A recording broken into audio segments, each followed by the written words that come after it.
here we are several weeks after the election, and I know people are making a lot of fun of those Obamaites who, spent their lives working during the day and reading websites during the night and checking all the polls and what was going on in Virginia. And did you see that poll that had us up 2 in Florida?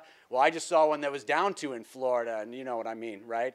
And so now we're all in withdrawal, but like in Minnesota, it's all right. In Minnesota, though, it's pretty good because our election just continues on and on and on. And someone said it's, yesterday 15% of the Senate vote was counted, and today another 20%. It's like election night in slow motion.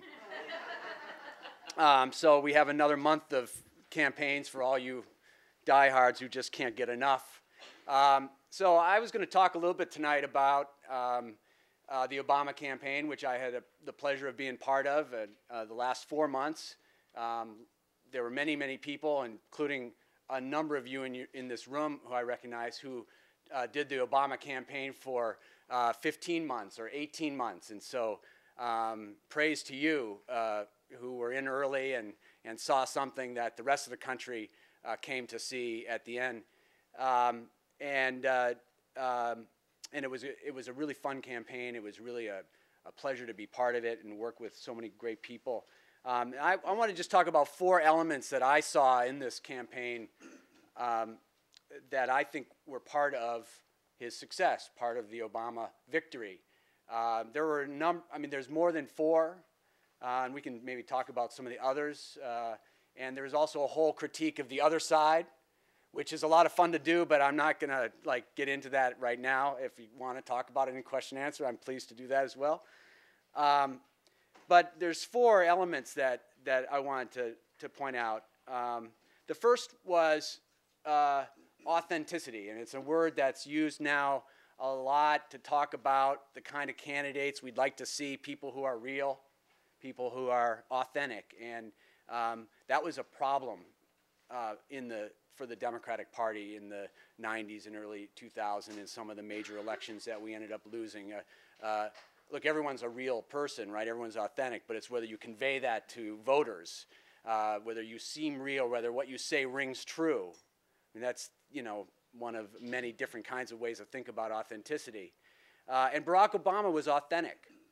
Now, there was a long time, and really when the general election started, when there were a lot of people who were still making up their mind about Barack Obama, and it wasn't that I think that they were worried, it's that they didn't really know him. And so this election, in one sense, is a really great model of how you introduce yourself to an electorate. And they did a brilliant job of doing that. And they told his story. And in that storytelling, and also just in his style, in the debates and on the news and in interviews, he just came across as real. And when he said the word change, you said, yeah. That's right. He represents change. I feel that. I see that in him. That's real. That's authentic. Other people use the word change. I think even John McCain started using it when things got really bleak for him. But, you can say it, but does it work for voters? And so there is that authenticity, I think, in Barack Obama that came through in the end, especially. And, as he introduced himself and as he performed in the debates, et cetera.